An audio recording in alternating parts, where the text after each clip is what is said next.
aqui dentro do Brasil, agente infiltrado, foi fazer treinamento em Cuba. Agora eu discordo profundamente aí dos meus colegas quando eles dizem que é uma ameaça. A ameaça dele já se concretizou. Ele tomou o poder sem ganhar a eleição. Ele tomou o poder, seja através do ativismo judicial do STF, seja por meio das articulações espúrias que foram feitas nesse Congresso que faz oposição ao governo Bolsonaro. Mas o José Dirceu, ele manda no país. Principalmente porque ele tem ministros do STF que são subordinados a ele. Ele é o sujeito que fala, por exemplo, na cara do atual presidente do STF, que é o Fux, e chama ele xingou, não lembro qual foram os adjetivos, mas dos nomes mais baixos possíveis, e o cara não pode fazer nada, porque ele não passa de um serviçal dele, um serviçal do Zé Dirceu. O Zé Dirceu é poderoso, sim.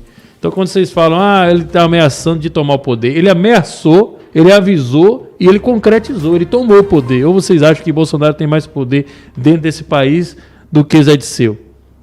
Zé Dirceu tem mais poder do que ele. Zé Dirceu tem alguns dos ministros do STF no bolso dele. No bolso não no sentido financeiro, mas porque que agem como espécie de capangas dele. Olha o que você falou, vai ser matéria de site de notícias amanhã aqui. Não, isso daí é público e notório, não estou falando nenhuma novidade aqui. Não estou falando absolutamente nada que todo mundo já não sabe. Que se alguém não sabe disso, então realmente fica difícil, né? Eu acredito que todo mundo já sabe. Não estou falando nada que não seja absolutamente simples de se compreender. Acho que qualquer leigo aí, qualquer pessoa que tenha uma capacidade mínima de discernimento sabe muito bem que Zé Dirceu manda nesse país muito mais do que Bolsonaro, através do aparelhamento das instituições. E o STF passou a tomar o poder, inclusive, a tomar as prerrogativas do Executivo, e é um fato lamentável de que Bolsonaro, infelizmente, acabou legitimando o poder que o STF não tem constitucionalmente ao simplesmente obedecer decisões absurdas. Decisões que não eram para ser obedecidas, né? E aí nós temos identificam um ponto de inflexão lá naquele momento lá da nomeação do diretor-geral da Polícia Federal, do Ramagem. Bolsonaro deveria ter peitado, deveria ter mantido. Aí ele deu o grito, acabou porra, e depois recuou, percebeu que não tinha o apoio dos generais Melancias, alguns deles também subordinados ao próprio Zé Dirceu. Essa que é a grande realidade. Né? Direta ou pelo menos indiretamente, né?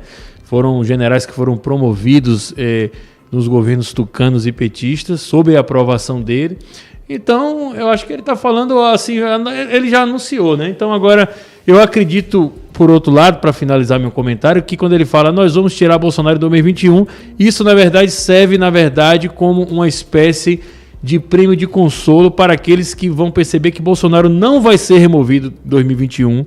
Pelo contrário, Bolsonaro vai cumprir o mandato dele, provavelmente vai até se reeleger se ele for candidato, mas também porque não é interesse do Zé Dirceu remover Bolsonaro do poder nesse momento. Ele não é mais obstáculo, muito pelo contrário. Ele já tomou o poder e, inclusive, a presença de Bolsonaro na presidência da República serve para anestesiar uma parcela significativa da nossa população que não sabe interpretar isso.